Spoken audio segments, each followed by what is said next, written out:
Draft your LCS team and earn money. Alpha Draft. Previously on the European LCS. Gambit Gaming destroy Giants Gaming's Nexus. GG, GG. I feel good to break that losing streak, and now we're looking forward to actually get a huge win.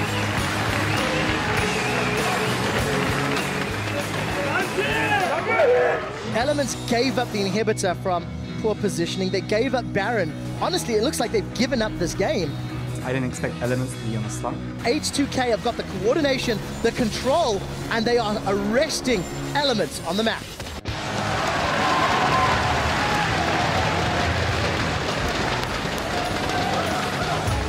Bullet is just too slow, and just like that, a spear, a shot, an ace in the hole.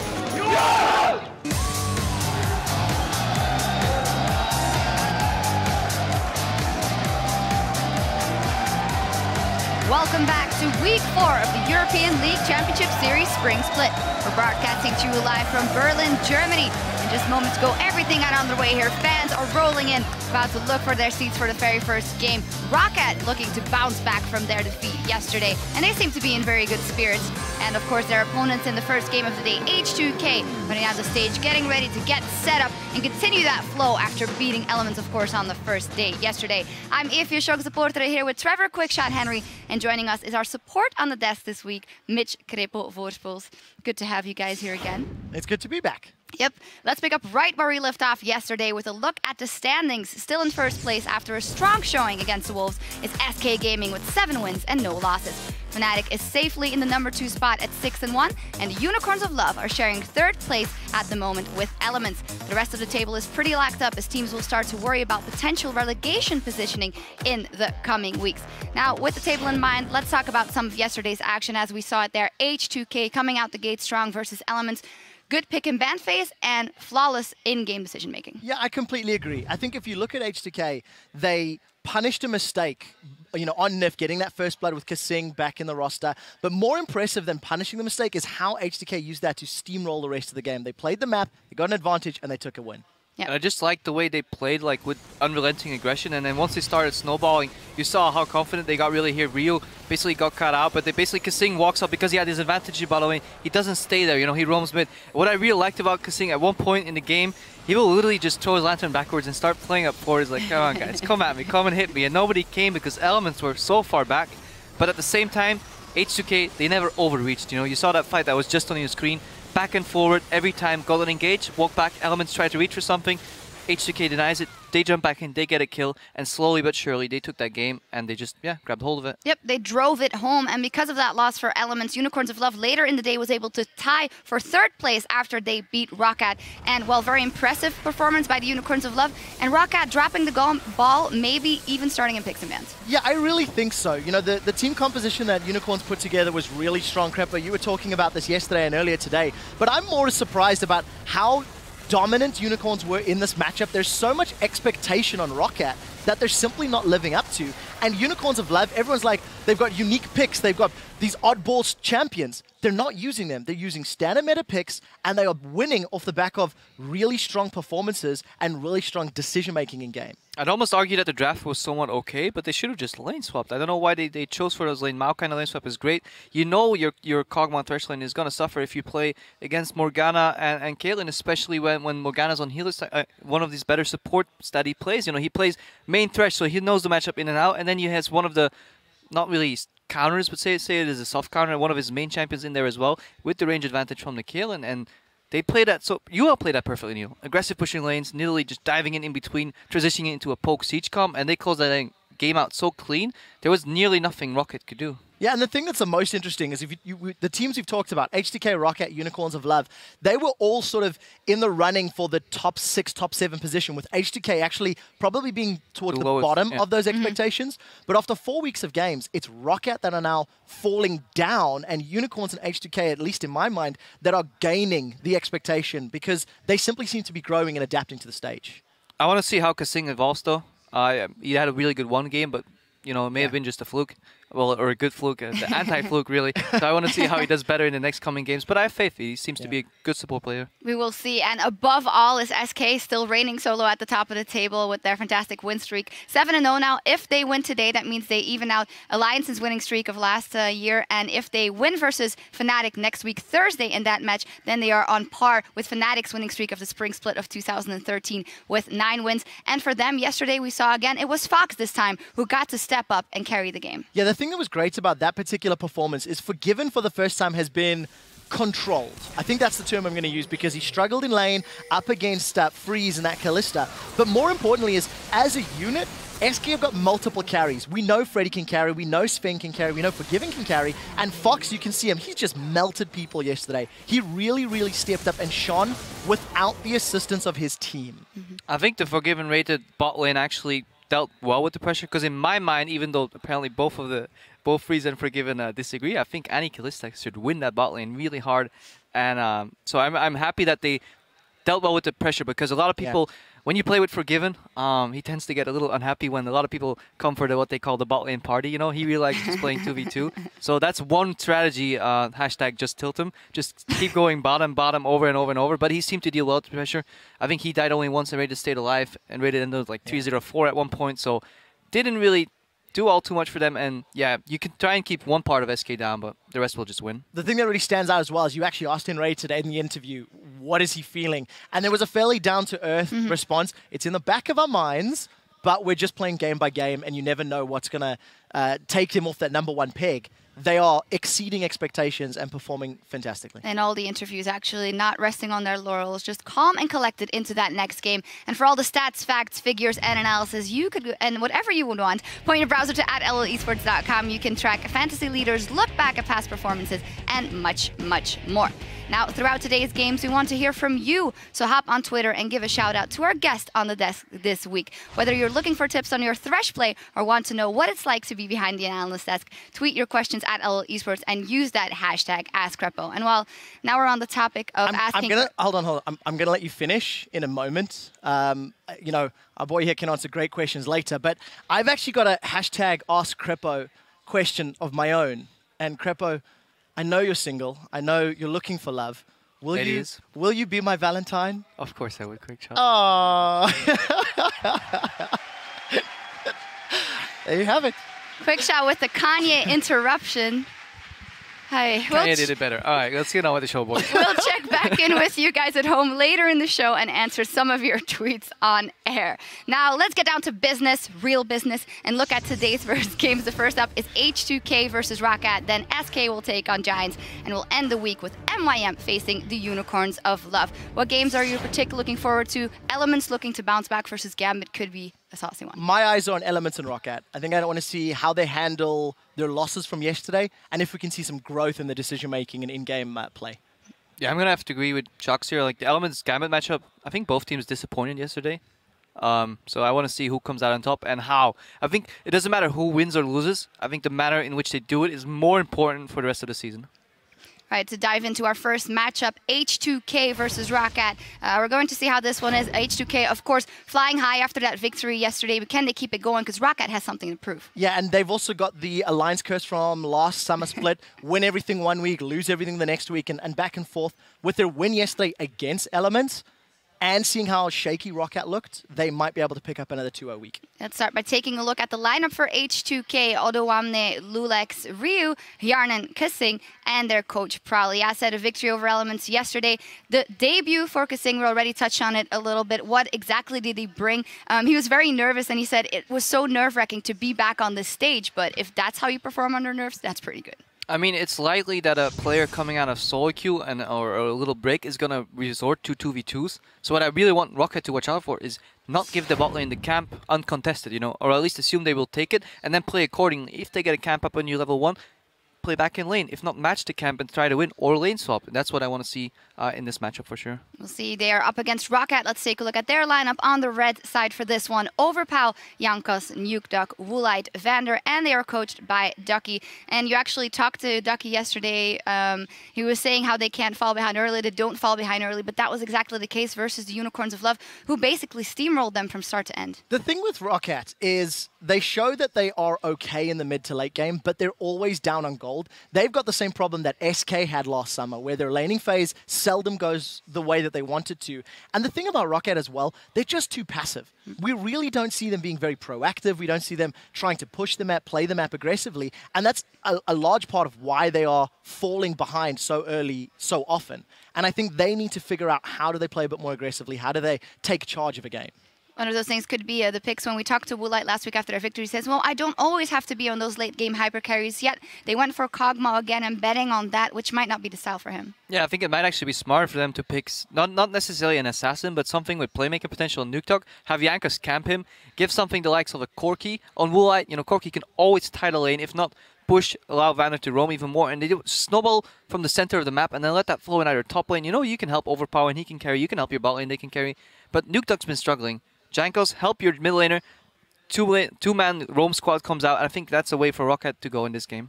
We'll decide which route they decide to go as we hand it over to the casters. We'll hear from Nukeduck himself on H2k's last-minute mid-lane edition at the start of the spring split. I think he lost his skill a bit. Like, you can still see in the way he plays like lane phase and the map overall really well, because he has been practicing a lot in Korea on the best team, so he knows how to play the lane phase and how to play the map. But his like reactions and team fights when a lot of stuff is going on is not that good.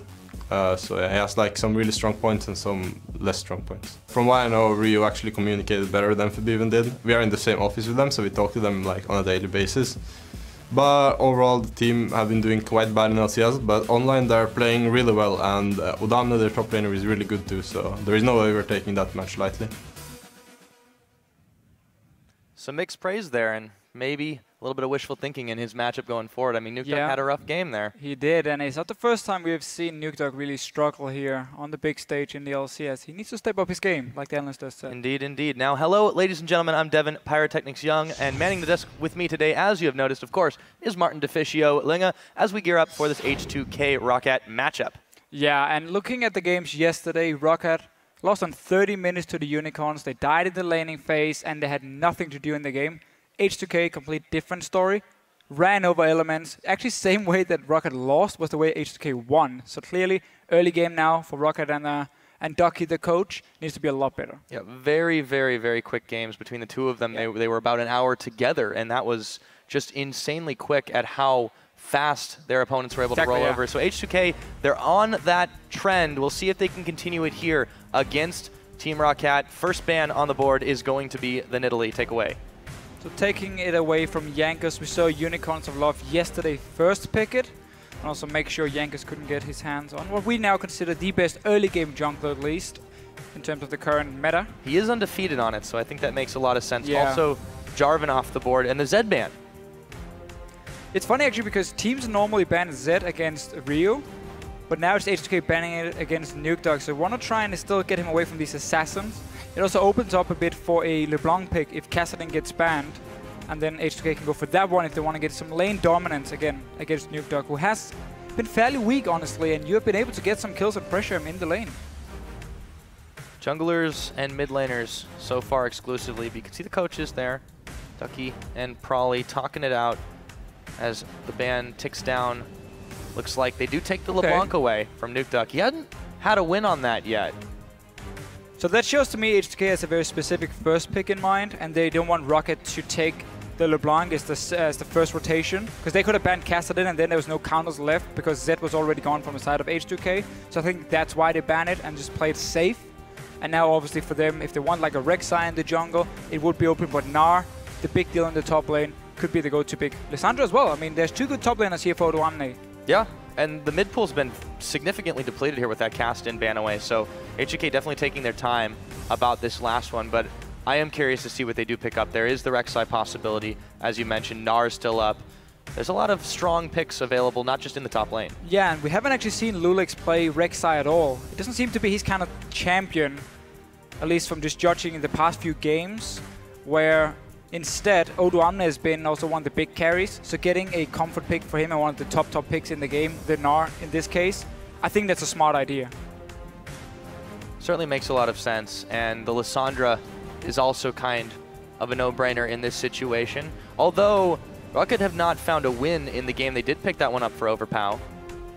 looks like they will lock it in nonetheless, as well as the Lee Sin. Yeah, so ROCCAT going back to some early aggression in terms of their jungle pick-up for Jankos. With Nidalee being banned, he takes the second best in terms of pure early damage you can provide. But Lee Sin has somewhat fallen down in terms of like the tier list of junglers. But now with Jarvan and Nidalee being banned, suddenly he obviously comes back to the top. Actually taking it over the Rek'Sai, so really looking for some early aggression and also a Sightstone, which is where Lee Sin always will have the advantage. He's probably the jungler who's the most efficient with a Sightstone on him. And that's what you can use to kind of take over the map with him, which we know ROCCAT likes to do. On H2k's side, haven't revealed much, of course, with just this Gnar. And they're thinking about the Rek'Sai. It's definitely one of those higher tier picks. But as you mentioned, we haven't seen Lulex on it before.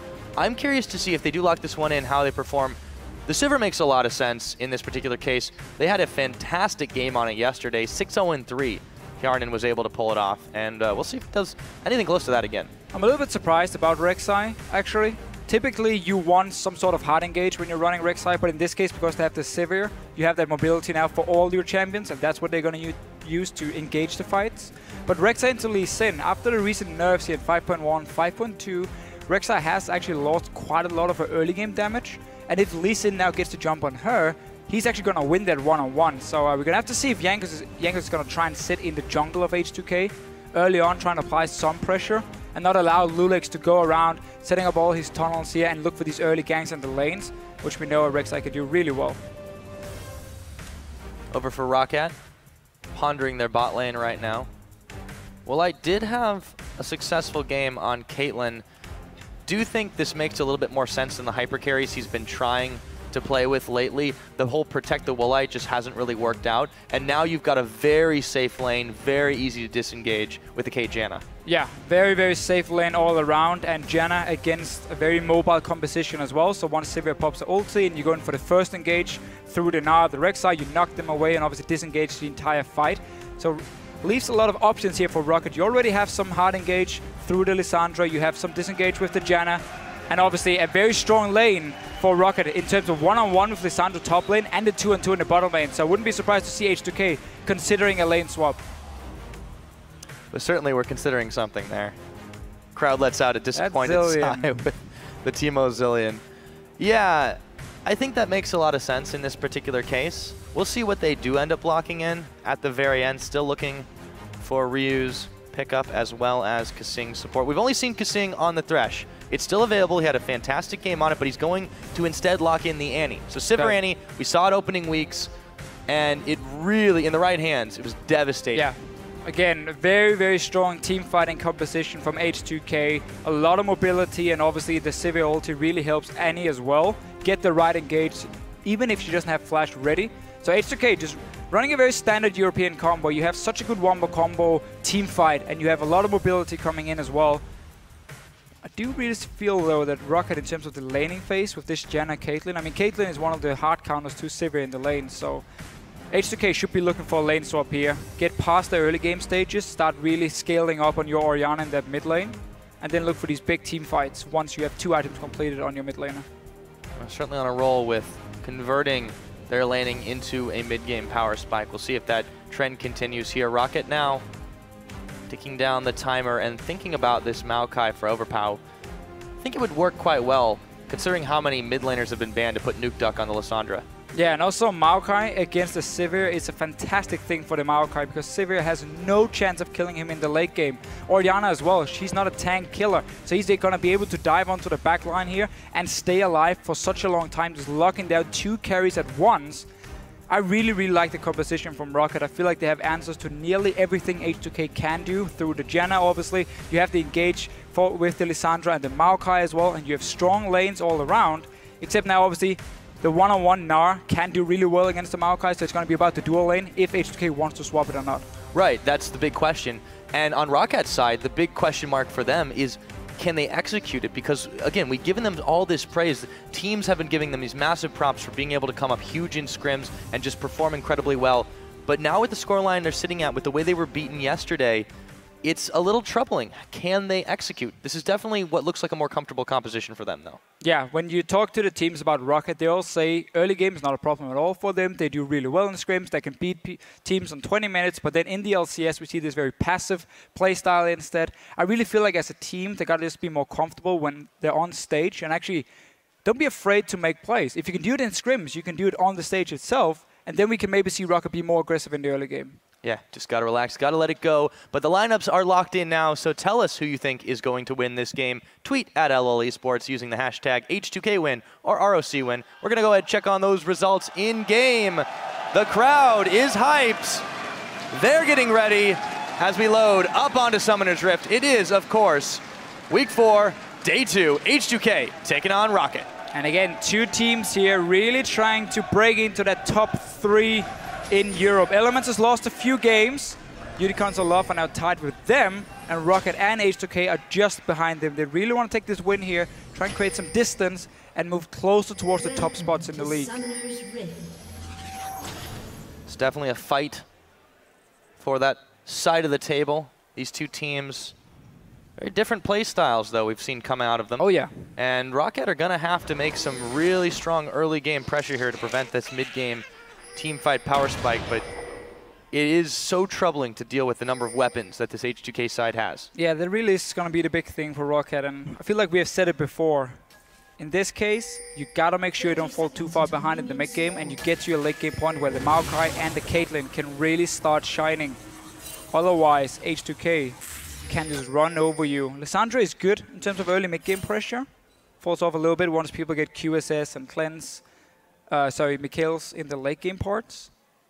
But for now, looking like H2k actually going to stay in the bottom side of the map. Remember yesterday, they got the crooks and then went straight in to play very aggressive in the lane. Elements didn't expect it for some reason and actually pushed a wave and ended up dying for it, giving up a first blood that made Yanan so strong he could just roam around the map and take down every single turret.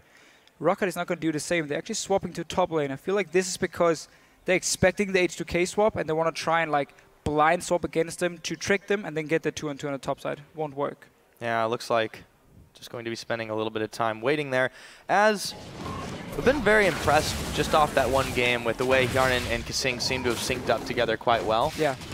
And a lot of it was down to Element's misplays, but all the same, still, when you come in just out of the blue, situation like that, just trying to fit into a team, it worked incredibly well for them. They're going to do the Krugs again. Now there is not going to be anybody to greet them in the bottom lane as we see the lane swap completed with the double jungling. Yeah, and you can see how H2k actually were expecting ROCCAT to be on the bottom side with the Caitlyn and Janna. That's why they're doing crooks, because it also means now you can't freeze the wave, seeing as you weren't there at 155 when the minions came into the lane itself. So they're going to have to build up a big wave and push it, which means that Lulex and Odoamne should go down towards his bottom side and try and force Overpower away. Otherwise, he's going to get a lot of farm under this turret, seeing as it's not being frozen. Go ahead and toss that sapling in there. So yeah, the freeze up in the top side was completed. Kasing's going to try to chase Overpower away. Fire does work quite well on trees. It does, even if you're a little child. But Opa needs to be careful he doesn't push away too much himself with the sapling. But we do see Lulex and Odoamne now moving slowly, doing a full clear of the jungle before they go down, and a lot of damage to Overpower. And actually, let's see how much he pushed that lane beforehand. It is still going to go towards him, just one extra minion for H2k, so not exactly enough at this point to really make a massive freeze. Kasing is getting bloodthirsty to start this one off. Now, Lulex and Odoamne, they're moving in position, and we're going to see Jankos and Overpow here. Already they know where they're at. Tempest. Yep, popping the ward down. That was what's needed. Overpow and Jankos smelled something's up, but they're going to have a rough time for a little bit. Yeah, and right now, because ROCCAT has two guys in the bottom lane and H2k did a full jungle clear, so Overpower is getting very close to level 3 and you can't really go and dive him anymore. It actually means Overpower is going to get a lot of farm in this lane swap, while Odoamne had been forced to double jungle with Lulex, so he's actually going to fall slightly behind, especially because the wave is being frozen and Vanta is still sitting in this top lane, just waiting for him to return. Notice what Jankos did as well. Recall as soon as he realized the dive wasn't going to happen, because now Overpower is actually high enough level to stay alive. He goes straight towards the top side of the map, and he's ready now to go over and zone out Odoamne if he shows up alone in this top lane. Speaking of Odoamne, there he is. Going to be making his rounds up there. Vander hanging out in the brush as well. Jenga should go straight there after the crooks. Looks like that's what he's on his way to do. He's on his way. Yeah, but it's definitely going to be tough if they decide they want to try to pull off the dive just because of the Mega Gnar possibilities. Not being able to build up any rage anyways, though, just because can't get much damage. No, and also Lulix is on his way, so ROCCAT want to play it a bit more safe, warding up the river first. Yankees is still moving in. Now they're going to spot Lulix and realize they can actually dive them, and therefore a lot of farm being picked up. Though. Willet's actually able to pack away decently well at Lulex's health bar. He's going to be backing off. So once again, Odoamne is a little bit isolated, but Jankos isn't thinking about that. He's got crab on the mind. We saw him go to the lane, and he was ready, had it just been Odoamne on his own, to actually go in and force him away. But as soon as Lulix showed himself, it actually turned into a very passive and defensive lane swap, where you've been defending your own top laner, and therefore preventing the dives, and nobody's really punished each other too much. Both top laners have been able to get in the lanes and catch quite a lot of CS. Should be a small lead, though, for Overpower in terms of experience. I think this passive early game is definitely going to be what ROCCAT likes. It's their comfort zone. If they can do it, they tend to. And they do have pretty decent scaling into the later edges of the game outside of Jankos. Yeah, the problem is, however, when you do a passive lane swap and you have Caitlyn, you're going to get to a mid-game point where you were never able to use your lane bully, which is one of your strongest points, because again, you're sitting there and it takes a long time to take down the turret. What we have seen over in China with Caitlyn in a lane swap is you fast push the tower. Every single time you get the tower down, you swap back down to the 2-on-2 dual lane where you now have a BF sword ready, and you just bully that lane, now take another turret, and that's how you get your lead and trying to avoid this mid-game, which you are going to be weaker in. And in this case, ROCCAT build up a very, very slow wave, so they won't take a fast tower, but they will be able to get this one. There's plenty of gold as well for Woolite to get a BF sword, because 55 minions if you don't miss a single one, and you can actually go back and get a BF sword. So he's going to be more than fine in that case. He's just going to end up at this mid-game point where the Sivir can do more than the Caitlyn. Yeah, and one weakness, of course, of doing this lane swap is right there. You give up the dragon control. There's no one in the area to try and contest this as early as it is. Teleport being spent by Overpower just to get back to lane, but with Yarnan standing there, they're not going to be very well aware of this one. Tower will go down in the top in just a moment. There it goes. Yeah. And this is going to be, however, an H2k Dragon. And notice how ROCCAT made sure the tower killed every single minion before they took it down. So now the two waves actually face each other and they're equal. 6 minions against 6. And so you don't get a push down towards H2k, which could have ended up in Odoamne just freezing it at his own turret. Now the Dragon is gone and denying a lot of farm from Overpower. So instead the two waves are going to be dead even and can actually just have Overpower go up there and pick up the farm. He had already used his teleport earlier, so he has to run from base. Odoamne will be there first trying to push it in. Opens up an opportunity finally for him to get a little bit more of that farm. Going the very tanky Gnar route to begin it. No surprises there. We haven't really talked much about this mid lane, but typically when you have an Orianna lane, especially facing down Alessandra, there's not as much you're going to be concerned about in the early game. Neither of the junglers really fixated on ganking either. It's really been more of a control the vision, control around the map, rather than trying to make an impact in the lanes. Yeah, we do see Nukeduck go for very early hourglass. The large rock being picked up as the first item on Alessandra, so really getting ready for early team fights. We know how important it is. He's going to be one of the main engagers together with the Maokai to kind of dive in onto the Orianna or the Sivir, trying to lock them down before they can use all this mobility that they do have between those two champions. So going to go for a very early hourglass, while obviously Overpower has again this mid-game weakness because of the Rod of Ages, needs to get stacked up, and he's going to get it fairly late due to being in a lane swap. Notice how far behind the top laners are compared to the rest in terms of farm. Going to be a while before they're comfortable getting involved in these fights, so not so much Wet Noodle. Overpower takes quite a lot of damage as Odoamne goes back. Too many Gnar actually just throws quite a lot of boomerang shots at him, but yeah, it's going to be a while before those two are particularly useful to the team fights. That's true.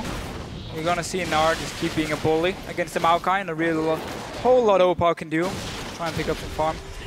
It's going to mean his tower is going to take quite a lot of damage, which we saw H2k use yesterday against Elements. Just poke them down, the towers down in the lane, and then you used Yarnan on Sivir to roam between the lanes and just take them with the fast push. In this game, however, Yarnan will be a bit more busy, dealing with that Caitlyn in the 2-on-2 lane. We see it now, BF sword and a long sword actually for Woolite. So 100% focus on combat stats in the lane, not mobility. A little bit of extra damage. Pretty close together in farm, but really it didn't have too much of a challenge in either way when you have that lane swap and you can bully around however you want. Ryu goes for a little bit of a roam, but he's going to get spotted by that pink ward, and he just turns around 180 degrees. It's a bit of a random roam by an Orianna in the late game. Oh, sorry, early game. We normally don't see that too often. Opa is fairly low. So he could have maybe gone for a kill, but the pink ward spotted him. And he will be fine in the mid lane as well. So we've gone back now to standard lanes, but Dragon for H2k, and again, they dodged this Caitlyn lane early on. So they can actually be very happy with the lane swap and how it went. Oh, make something happen. Not quite yet. There's nothing really to take on that side. But Nuketuck was certainly thinking about going in. Lulex, yeah, now he's going to be heading back to the farm. And Yank is actually going to skirmish his Saber on Lee Sin. I haven't been the biggest fan of it. We've seen a lot of junglers go for it and not really use it at all. You give up a lot of early pressure by not having the Stalker's Blade, or like map pressure in terms of not having the Trailblazer, where obviously you can use your smite on the Raptor camp, which is what you want to do, and you just clear a ward and you can farm a bit easier and always be fairly healthy. With the skirmishes, you kind of again have to save that smite for your gank itself, and it just doesn't offer a whole lot before we go late game, and those 20% damage reduction debuffs you can put on to 80 carry, or maybe the Orianna can be useful for you. Yeah, I'm curious to see where Yankos ends up utilizing this. He did sell the Ranger's Trailblazer to pick that skirmishers up, and Lulex just completing his tunnel system here as he heads over to the Raptor camp. Meanwhile, in the top lane, Overpower is going to be backing away. Decent farm advantage for Odoamne, but he's got no tower still to fall back to. No, and again, Overpower just falling further and further behind after they got into this one-on-one. No Rod of Ages yet. The standard time is around 13 minutes. And he's just got a Catalyst. Yeah, that's going to be delayed quite a lot. His goal at the moment is only on 75, so he just spent everything he had. That's going to take a while for him to get stacked up, and we even see Nuketuck actually not going for Outlaws first, just had enough gold for that large rod, so one of the early power spike, and then just going Morel Normicon as actually the first fully completed item for him. Yankos was trying to apply the Jurassic Park strategy there, where you can't see it if there's no movement. And this game again, or this early game, is really why we don't see too many junglers still use Lee Sin. Especially if you look at the likes of NA, where Vi was played a lot suddenly. Yankos hasn't been able to make any plays early on. We had the lane swap obviously, and he hasn't been able to pull off any ganks. This might be the first one though. They're certainly going to try for it. Ryu though, yeah, he's got some backup. But this is where, again, in terms of pure team fighting, Rek'Sai is going to be a lot better than a Lee Sin. So Yankos is going to be more about peeling in these late game team fights. And obviously, again, just trying to tank up as much damage as possible. But that's going to be about it for him. And it's weird that he's picked up the skirmishers in that particular case. You'd think the Chilling Smite would have helped to peel off just a little bit the slowing effect. It's not going to be able to be applied this time around. Lulex clears out that ward. 7 seconds on the Dragon now.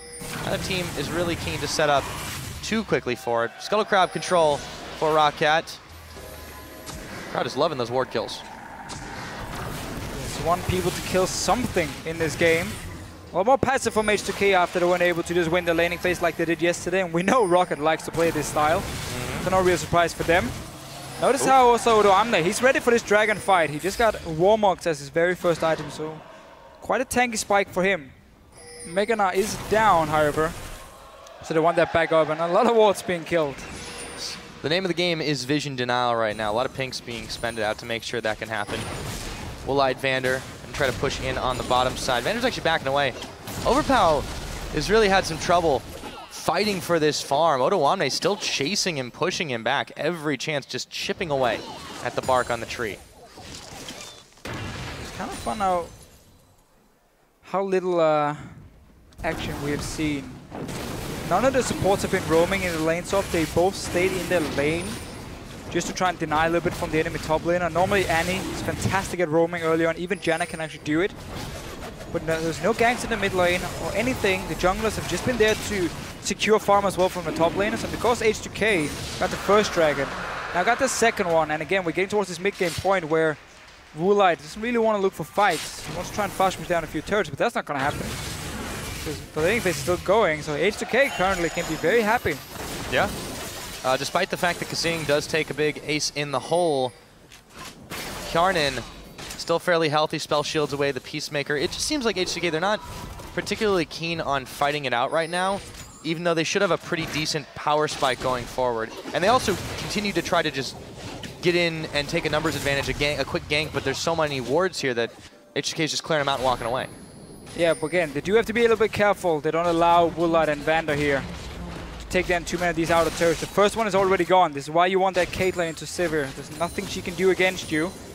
Now they can just swap to the mid lane and just have only the Orianna to try and wave play against Alessandra, against the Caitlyn and a Janna. That's not going to happen for H2k. So last outer turret in this mid lane should be the next target, especially with the dragon being gone. And also Average Blade picked off here by Woolite. The thing is towards the static shift. They want to go for the first gank now towards Nukeduck. Well, you know the Rek'Sai scream. That's happening here too. Oh, he's going to wander a little bit too close, and there goes the Tibbers, the Shockwave, and the first blood. It goes to Ryu. Well done. Well done here. Just sitting and waiting. They actually placed the ward after the Tibbers went down, but they saw Jankos move over there, and then simply destroyed him. Nice little roam by Kasing. The first time we see him really move out of his lane. Yeah, waits for the perfect moment to strike and drops the bear. They combo a couple of ults, but it was definitely well worth the first blood. And now Kasing hanging out in the mid lane with Ryu, waiting for the mini wave to arrive to push it in. And we see already Woolite in this mid lane. Ooh. It's going to be the next turret for him. It's quite the distance there. Ryu double buffed. Already got Athene's completed for him, and Odoamne actually took the top lane turret, so tower starting to fall, should open up the map a bit, and for potential fights. Yeah, they seem to be a bit energized by this one, but maybe they've overstepped their bounds, or maybe Overpow is the one getting pushed in. Still not quite tanky enough, and they're keying off on him despite the Vander ult. Now they're going to turn attention to the Janna. Lulex, they have the damage, and they manage to pick up a support 2-0 on the kill score. And H2k have started to flex their muscles. I'm really not sure why ROCCAT are looking for a fight there onto Odoamne. He's very tanky already. Nukeduck was in the bottom lane as well. Not going in on that claw. Poking away, but this turret now is going to take a hell of a beating. May not last too long. Woolite has just got to get the hell out of dodge. He's not going to even try to defend it. Picks off. Now they're waiting in the brush here, ROCCAT, to maybe try. No, they're not going to go for it. I feel like they've been a little cowed by this aggression that H2k has started to demonstrate. And look at all the gold here for H2k after getting top lane tower, mid lane tower, 2 kills as well. Everyone above 1,000 gold in the bank. Back to spend it, and now again, keep pressuring your advantage. Bottom lane turret is the last outer one. That could be your next goal, or you can just ignore that and start pushing straight up towards the mid lane, take control of the jungle of ROCCAT, the top side. Dragons have gone to you already, and it's not going to spawn for a few minutes. Get in that jungle here again, force ROCCAT to lose a lot of farm. And if they want to fight you, you're happy to simply say, let's go. Let's go indeed. And Vander goes on. Bit of a scouting mission, finds his ward. 30 gold for his trouble. They're going to grab a crab as well. But while Lulex has been instrumental in a few moves we've had around this map, Jankos, he really hasn't. He's tried to get involved and he's tried to set up ganks, but has he? H2k, he's tried, not successfully. Okay, true, you're right. You are right. He just seems to be wandering at this point a little aimlessly. They're not really going for objectives. ROCCAT is just sort of playing this out. I don't want to say passive because that doesn't seem to do it justice. No, again, one of the reasons I guess he's picking this is just for that side step. Oh! Yanen here. Yep, spell shield is burned on the hunt. Nukeduck flashing tomb. And he claws his way out. 1, 2, 3. Nice little pick by Nukeduck. We see all the wards on the bottom side here by ROCCAT. And Nukeduck was unspotted, picks up the first kill for them. And actually Righteous Glory for Overpower. So no Rod of Ages here. He wants that extra mobility when he's engaging onto H2k's side. And the very mobile composition they do have. It will make him slightly weaker. A bit squishy, he doesn't have the same damage he would with the Rod of Ages. But he's then sacrificing himself for the team and the chance to actually engage in. You're going to have to see if he can stay alive. Again, it's going to make him fairly squishy in terms of these mid-game fights. Yeah, I think they're turning Jankos into the tank in this particular situation. Makes a lot of sense anyways, at least in fairly common build as Jankos tag teams. That he does not connect on the Sonic Wave, however, and Odoamne is actually able to just push them both back for a moment as he goes Mega Gnar and walks away for free.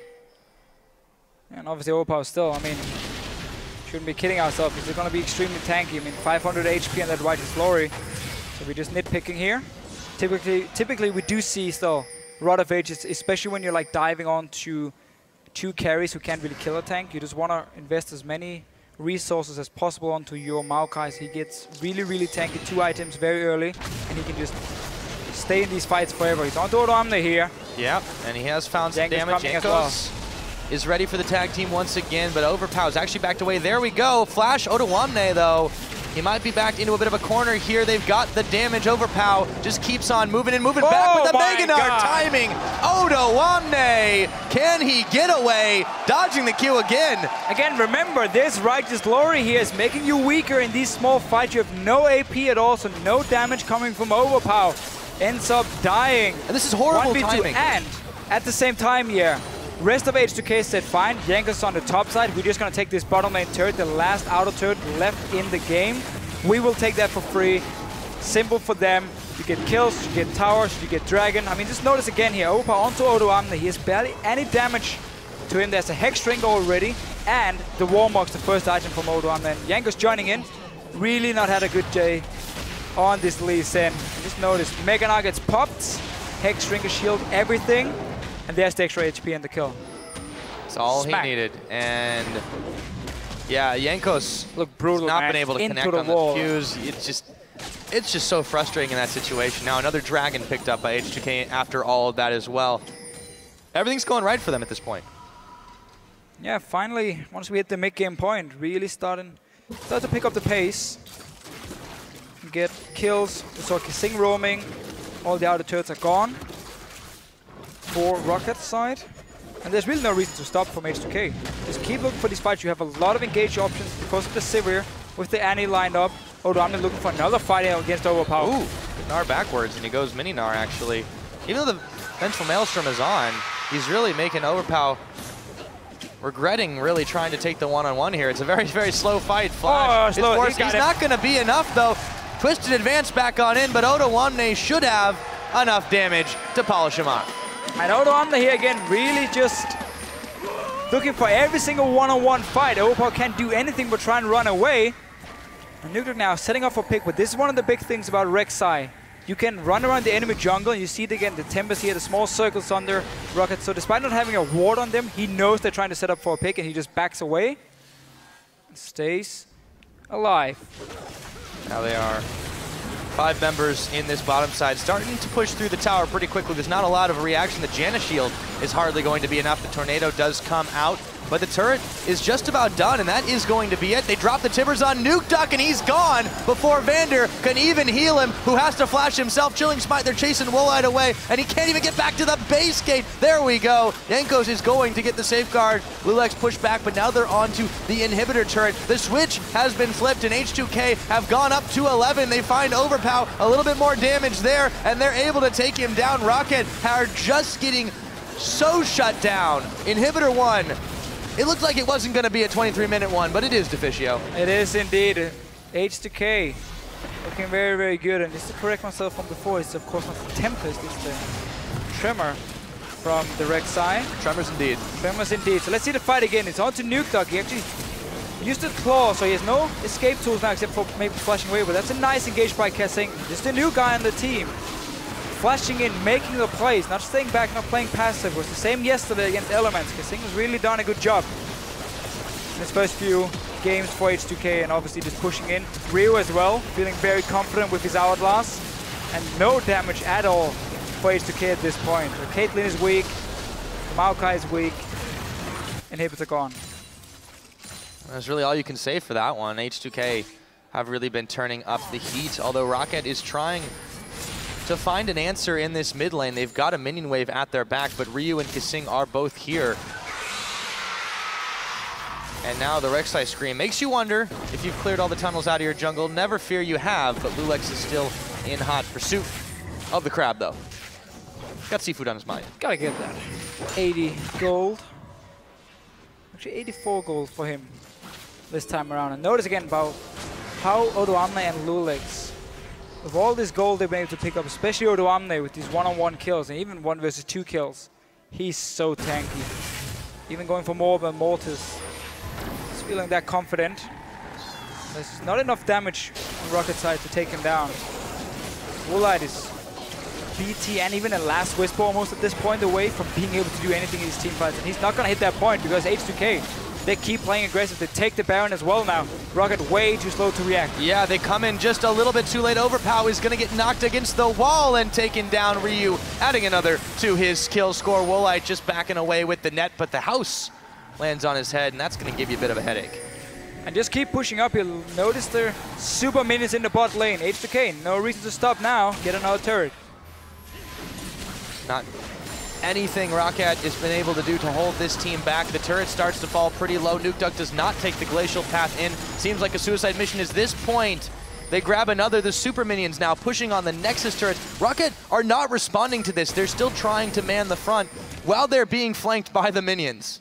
Yeah, and again, H2k just taking every single outer turret. They know ROCCAT can't do anything to defend it. There's only 3 guys here now. That's not going to help you. Kissing looking for another engage. Yeah, if they can get it. The super minions, or the Baron minions, I should say, are really knocking down the front here. Jankos does manage to scare the rest of H2k off, but it seems to just be a temporary reprieve. With another dragon coming up in 45 seconds. There's still super minions on this bottom side. They're dragging ROCCAT everywhere. They are back to base. Shop, go straight to the dragon, get the 4th one of the game, even very early because of that lane swap where they got the first dragon.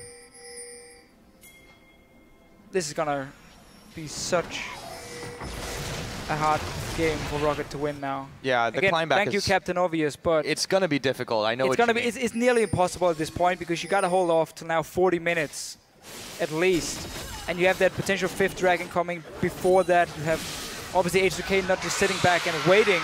I like what ROCCAT is actually doing now, trying to look for a pick, trying to surprise someone in the bush where you don't expect it. Lulix is going to face check it. Yeah, he's actually going to go down in just a moment. There he goes. They spend quite a lot on him. ROCCAT does manage to come up with that play and jungler off the table with the live dragon.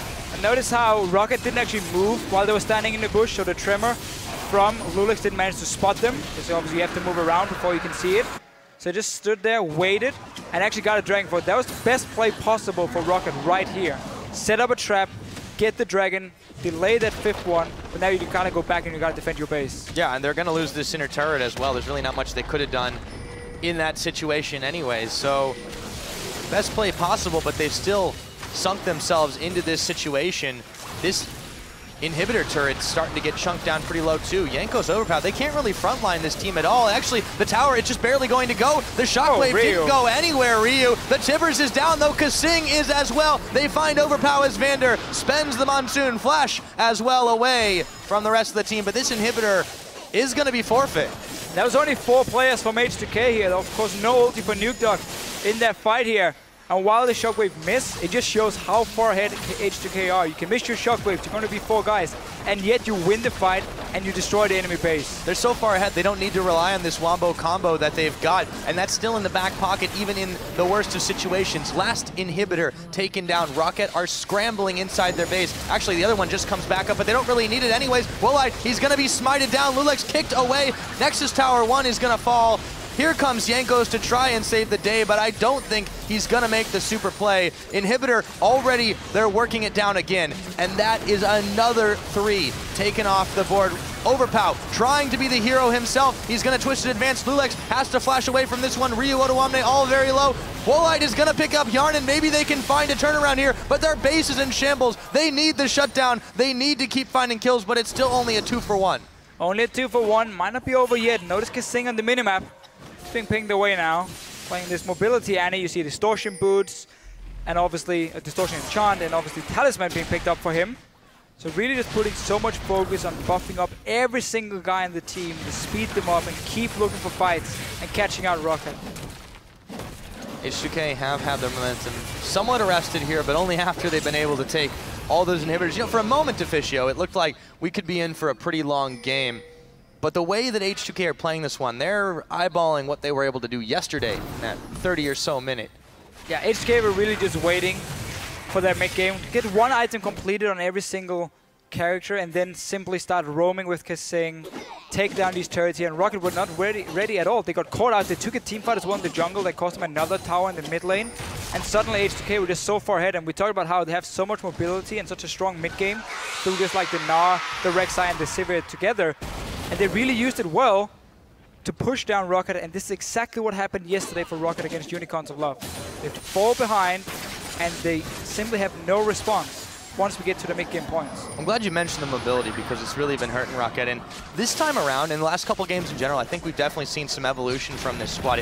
Odoamne has been really well together with the team, and now Nukeduck is trying to make the play on him. He's going to go down, and they're still going to find Kasing. Finally, they invest so heavily into picking off the Annie. They lose Nukeduck, they lose Overpow. I can't even speak how fast these kills are going. Goodbye, Jankos, Woolite running back to Fountain, staying alive just barely as he's trying to get those fantasy points, but the Nexus is already done. 30 minutes, 16 seconds, and H2k stack another win on the board. 2-0 now for H2k. They start out week 1, lose both games.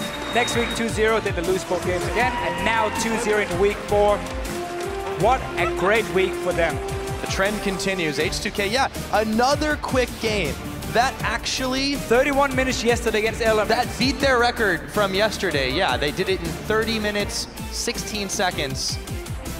Smiles all around, and Kasing, the new guy on the team, you can't get much better than a 2-0 start. And we had this talk here about H2k having some problems in terms of shot calling.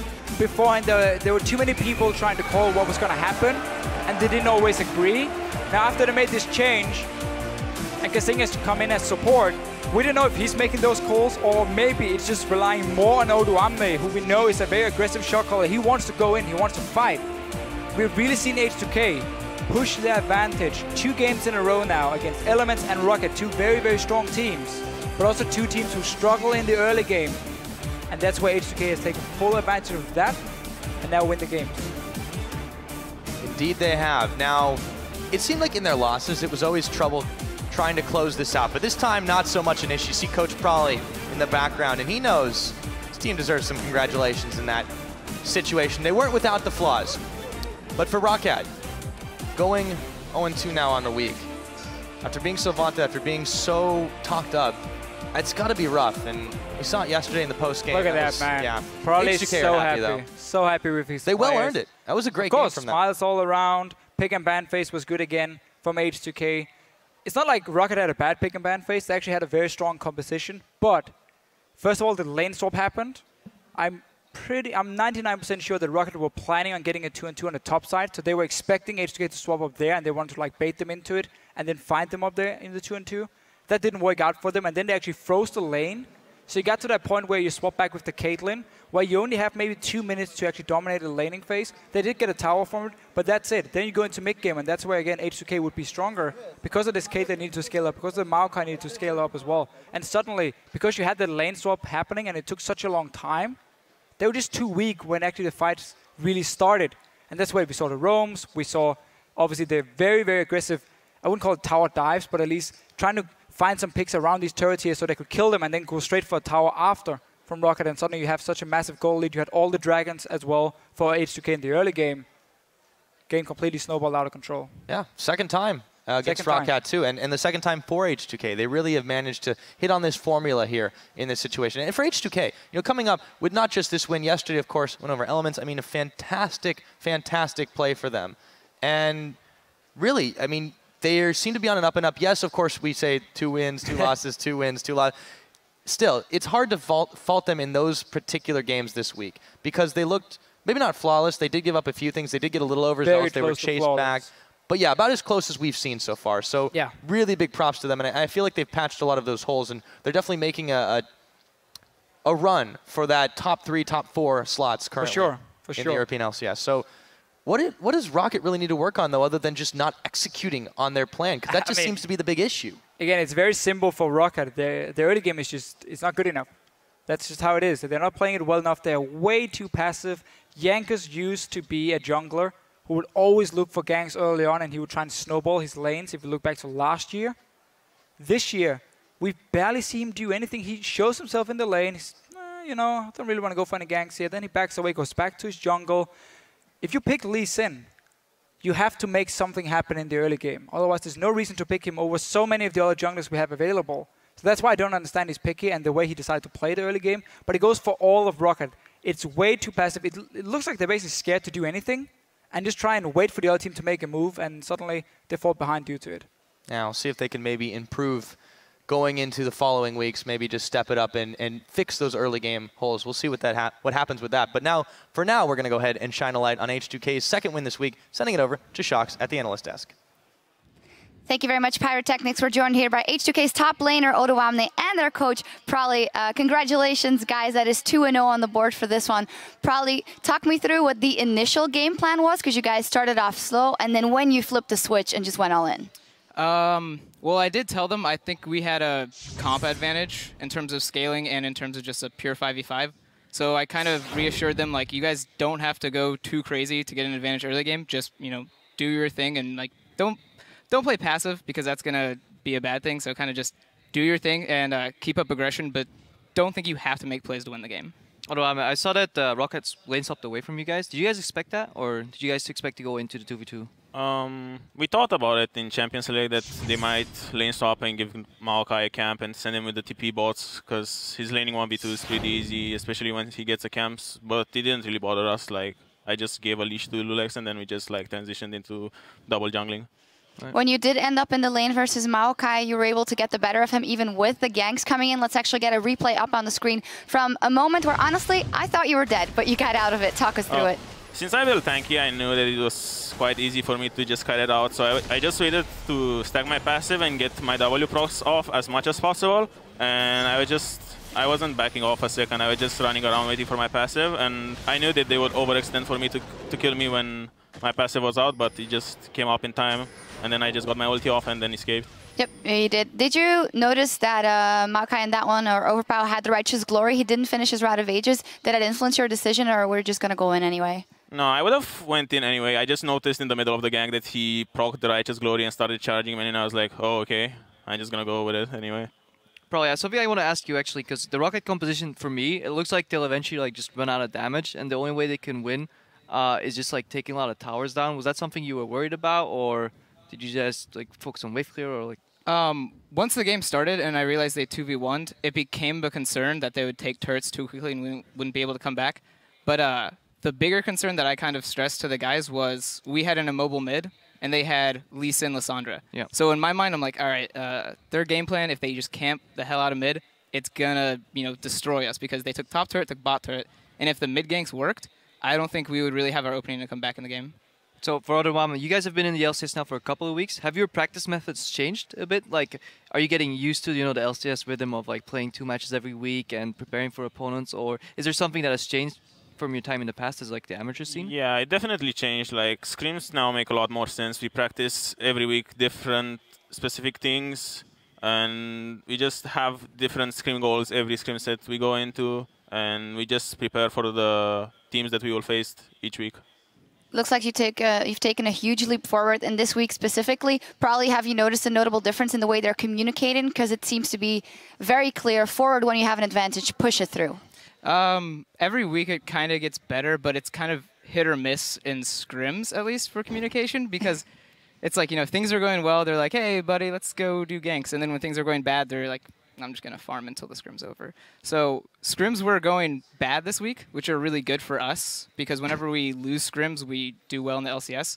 So when communication goes down, it's always kind of like a panic, because I'm like, you know, I haven't seen them communicate that well in scrims yet, but every time I watch them in LCS, I know they're doing everything the way they wanted to in scrims. At least we know you have a lot of experience with bad scrims. I sure do. Final question for you, Odoamne. In the very first week that Krepo was here, he was saying that you were the only player he saw that was already on LCS level and maybe even one of the best top laners in the league. Do you feel like now slowly you're able to prove where your skill ceiling is? Well, each game is definitely a chance for me to prove my skills, but I don't really think about it that much. I just try to give my best, and I just take everything as a learning experience. Well, that is the right approach. I would say 2-0. Congratulations, gentlemen, in this one. We're going to step away for a moment, but when we return, SK Gaming will take on Giants. Stay with us. We'll see you in a few. Still not quite tanky enough, and they're keying off on him despite the Vander ult. Now they're going to turn attention to the Janna. Okay. Listen. Okay. He's going to twist it advance. Lulex has to flash away from this one. Ryu Otoamne all very low. Wolite is going to pick up Yarn, and maybe they can find a turnaround here. Nuke Duck is trying to make the play on him. He's going to go down. They're still going to find Kasing. H2k stack another win.